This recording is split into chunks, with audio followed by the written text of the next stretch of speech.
Čaute ľudkovia, vitajte, ja som Michal, teší ma. Dnes by som sa s vami rád vyprával o tom, ako som si bol dať robiť zuby v Turecku. Dneska to dosť cvičí, hlavne v Anglicku, ja sa zdržiavam aj tam, ale teraz som si ich bol dať robiť zo Slovenska. Ale už som sa vrátil a som doma nejaký týždeň a už sa ma viacero známych a kamarátov pýtalo, jak to celé prebehlo, koľko to stálo a či sa to vlastne oplatí. Takže namiesto toho, aby som to každému vysvetľoval zvlášť, rozhodol som sa natočiť toto video, kde to všetko zhrniem a keď to zaujíma aj teba, o to lepšie.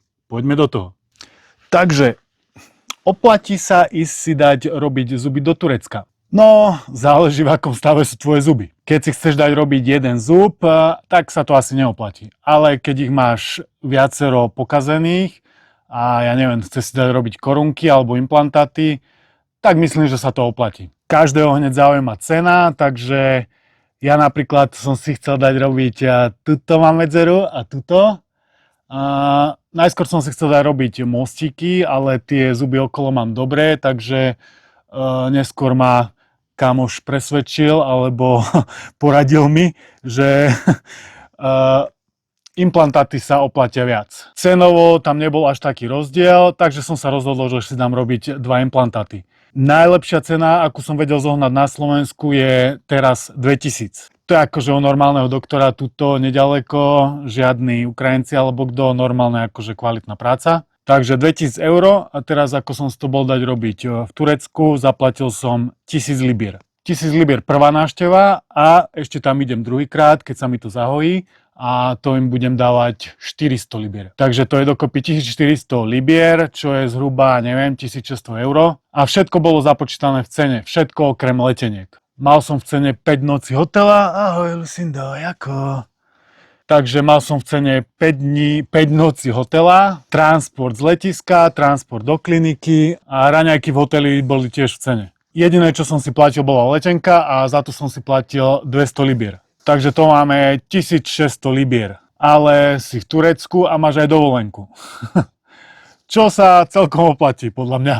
Teraz prišla moja kamoška, chce sa hladkať, trochu mi rozprudila myšlienky, takže musím si ich znova pozbierať a pokračujeme. Toto sa tu šalie, môžeme sa aj na ňu pozrieť. Vyzerá, že sa jej to ľúbi. Minule sa vyvalala v oleji. Takže myslím, že v tráve sa valá lepšie.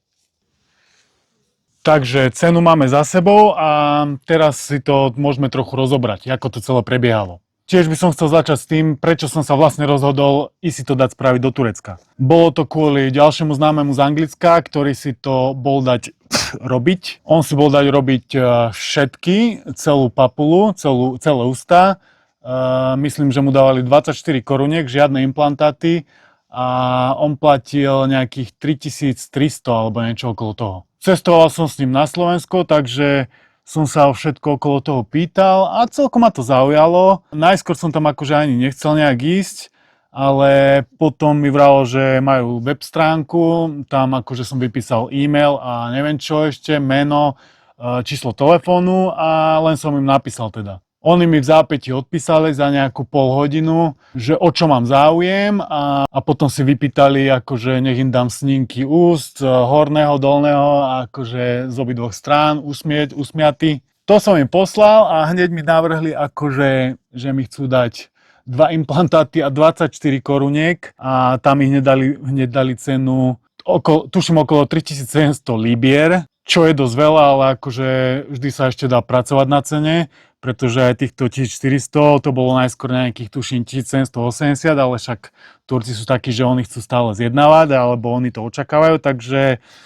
keď budeš mať aj ty záujem o niečo, odporúčam ti zjednávať cenu, lebo vždy sa dá na nej nejak pracovať. Však vieš, ako to funguje. Takže napísal som im, odfotil som ústa, akože tie implantáty znejú trochu strašidelne, keď ti ako vysvetlia, že čo ti vlastne budú robiť, že ti navrtajú do sánky, dajú ti tam ten šrob titánový a potom akože sa ti to bude 3 mesiace hojiť, tak to znie celkom strašidelne, tak som nevedel, že čo si o tom mám mysleť, ale môžem vám povedať, že bolo to proste, neviem, bol som tam a nič som necítil. Proste si sadol, dali ti injekcie, umrtvili ti to, urobili ti to a potom za jeden zub mi robili ale 15 minút, možno že aj menej čiže 2 za pol hodinu. Ale akože znie to celkom strašidelné, že implantáty, 3 mesiace hojenie, ale nie je to až také hrozné. Takže zabukoval som si letenku, nedá sa letieť zo Slovenska, iba zo Švechatu, z Viedne, ale z Anglicka sa lieta z viacero miest, aj z celej Európy sa lieta ako z Barskade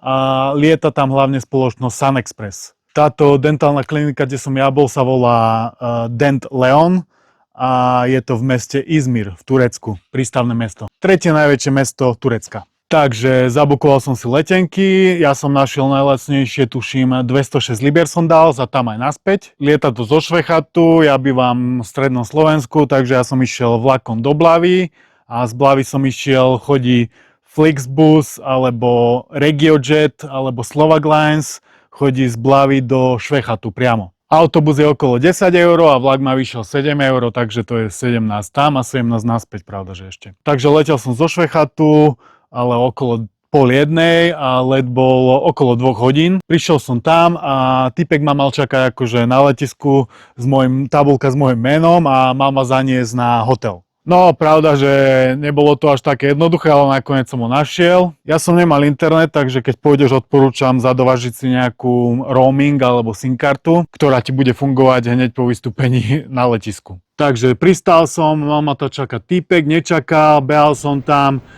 to dosť fičí tieto zuby, takže tam bolo veľa ľudí s veľa akože tabulkami, s veľa rôznymi menami, ale moje tam nebolo. Ale tak dlhšie som sa tam motal a nakoniec, ale neviem, po pol hodinke sa týpek objavil s mojim menom, dokonca 2 typci. Všetko sa to dialo okolo tej kaviarne, tuto budem dávať nejaké ilustračné fotky, čo som urobil, takže tam keď budeš stáť, určite sa skôr či neskôr ten typek zjaví. Nastúpil som do auta a cesta nie je až tak ďaleko na ten hotel z letiska, lebo letiska ako priamo v Izmiri, ale tá trafik bola teda hrozná, zápchy všade, cesta trvala, neviem, 45 minút, teplo ako sviňa, našťastie tam bola klíma v aute. Turci si dosť fičia na tejto klíme, ja v ňu moc neverím, nemám ju rád, všade som mu vypínal, aj na hoteli, čo tam budem ja. Ja som není rozmaznaný, ja 40-ky zvládam v pohode, teda na pár dní. Takže dorazili sme na hotel, urobili sme check-in za pár minút a došiel som do izby o nejakej 6:30 večer sa mi zdá, alebo aj o 7:00. Izba bola pekná, tam sú 2 postele vždy na hotelovej izbe, takže zdá sa mi, že si môžeš niekoho zobrať so sebou zadarmo, iba si musí zaplatiť letenku.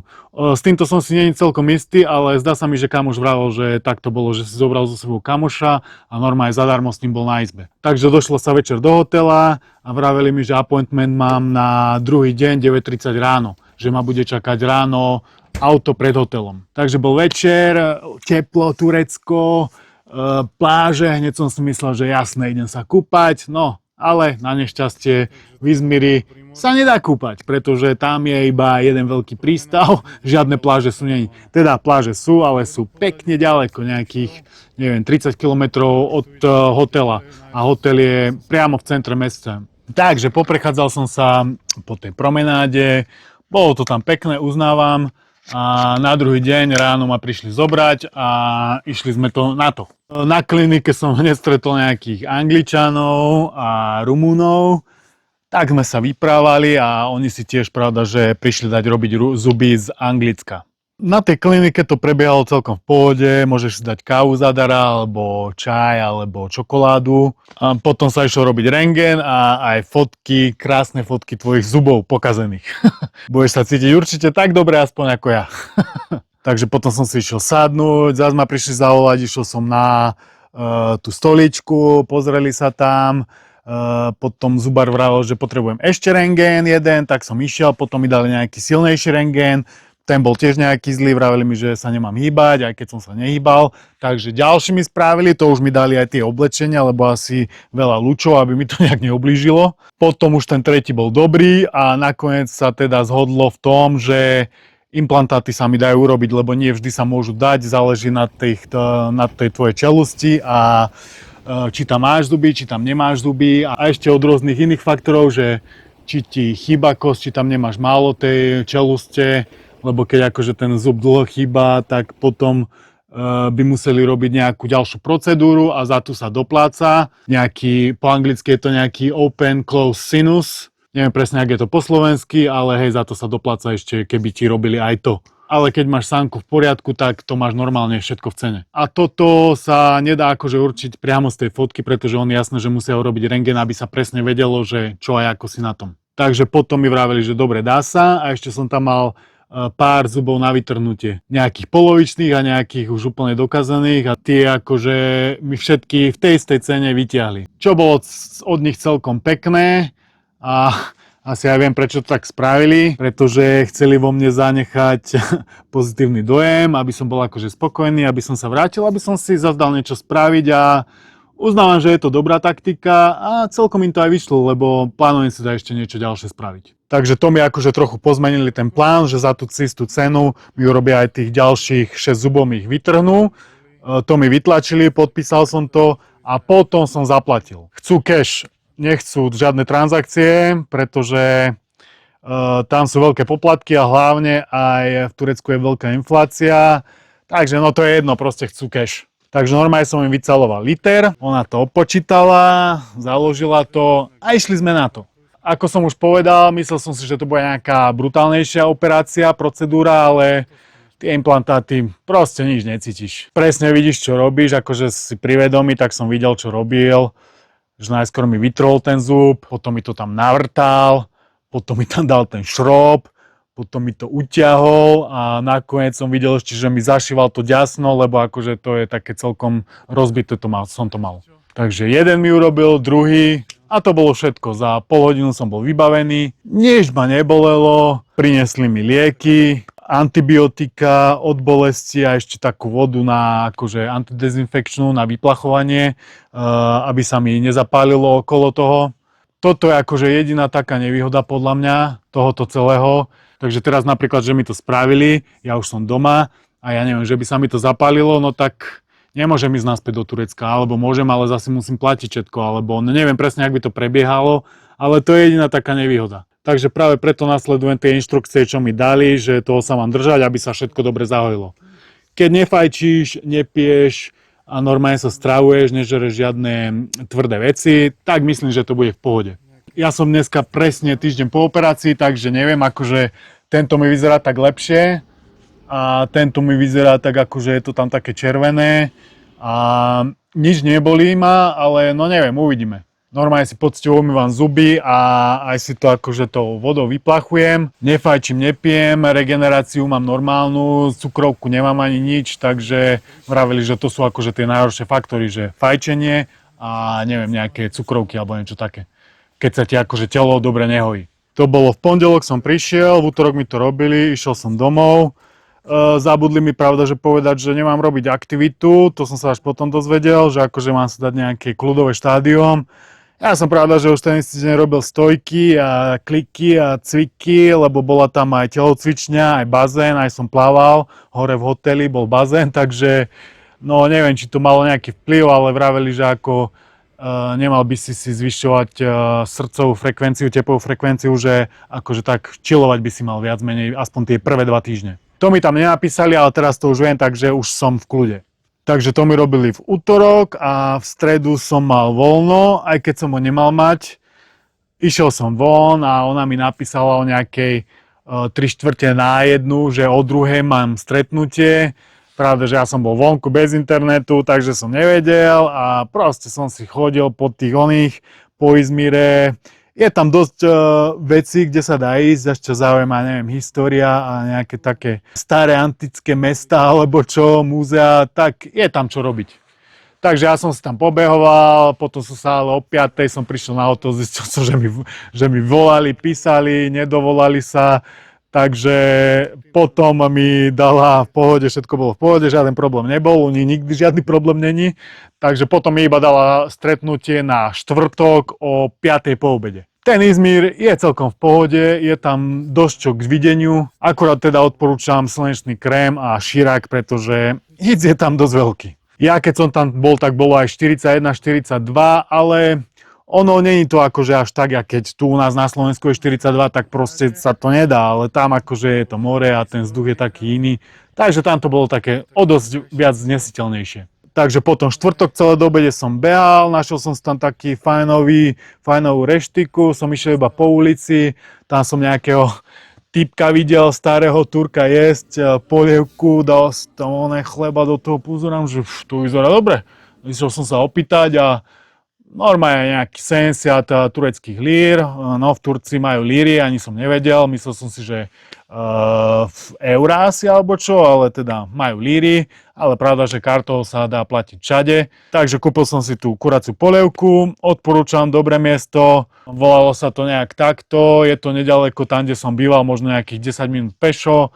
Ja som si hneď bachol, pravda, že dve polievky, jednu nejakú šošovicovú, či ak to volali, a druhú kuraciu, 70 a 80, to je 150 lír, to je nejakých 1 euro je okolo 50, takže to bolo nejaké 3 eurá za dve polievky a môžeš tam nabachať chlebu koľko chceš, tak to ma celkom najedlo. Tam akože celkom odporúčam ísť, dobre to tam bolo, chutilo mi a aj lacné a hlavne keď ti budú robiť viac zubov, tak proste papula ťa bude boleť a treba jesť niečo takéto tekuté a jogurtíky alebo niečo také, ale akože no z polievky sa aj náješ na rozdiel od takých iných vecí. Takže som sa najedol a potom štvrtok o 5 som prišiel na stretnutie, to bolo celkom rýchle, iba som tam prišiel, počkal, kým ma zavolajú, vytrhli mi všetko, čo bolo treba, túto mi vytrhávali 4 celú sánku som mal spuchnutú, potom mi to krvácalo, takže to bolo dosť akože, aj som cítil, na rozdiel od tých implantátov, tam som necítil nič, ale tu som aj niečo cítil. Teda určite to nebolo tak, keď mi to tuto naša zubárka za mladá robila, to ani náhodou, ale niečo som cítil.